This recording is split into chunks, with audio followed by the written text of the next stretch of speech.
Falegnameria Paludetto. Da più di 60 anni. Il legno su misura a casa tua. TG Plus News edizione di Venezia, buonasera. In apertura del nostro notiziario La Cronaca, la Polizia di Stato di Venezia nella mattinata di mercoledì 21 giugno ha effettuato una maxi operazione di sicurezza pubblica contro il fenomeno del borseggio. Nello specifico sono stati individuati diversi soggetti che si aggiravano insistentemente nei pressi della stazione di Venezia Santa Lucia, del Ponte degli Scalzi e delle zone circostanti tra Piazzale Roma e i Giardini Papadopoli, destando palese sospetto sulle loro attività. Durante l'operazione i poliziotti hanno intercettato e fermato complessivamente 10 persone, di cui 2 uomini e 8 donne, tutte con a carico diversi precedenti di polizia per furto e furto aggravato. Lunedì 19 giugno i carabinieri di Eraclea hanno controllato un uomo che alla vista dei militari aveva gettato qualcosa a terra, risultato essere uno spinello di hashish. Dopo la perquisizione personale e domiciliare dell'uomo, un 45enne del posto, i carabinieri hanno trovato hashish, cocaina, materiale per confezionamento, denaro contante e un telefono verosimilmente utilizzato per contattare i propri clienti, tutto sequestrato.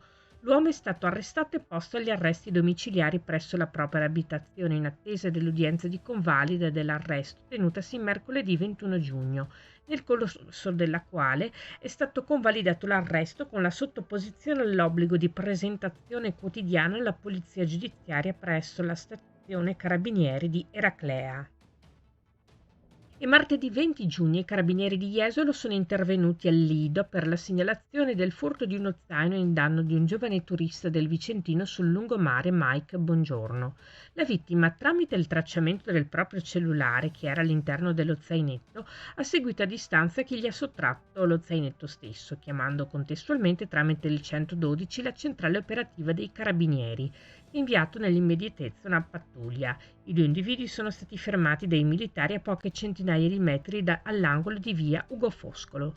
I 2 trentenni del Bellunese pregiudicati sono stati arrestati e processati per direttissima nella mattinata odierna. Convalidato l'arresto con obbligo di dimora nel comune di residenza con permanenza notturna dalle 20 alle 7 presso il rispettivo domicilio.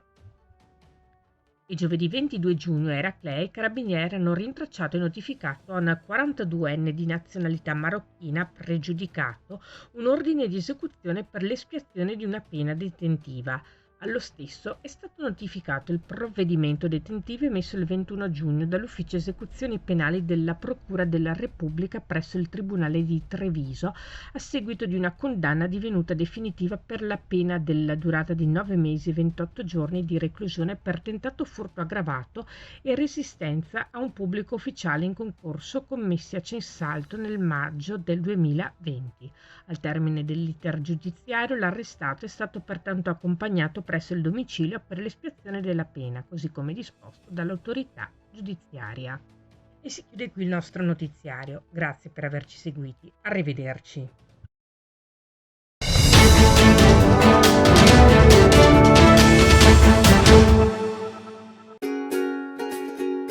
Falegnameria Paludetto. Da più di 60 anni. Il legno su misura a casa tua.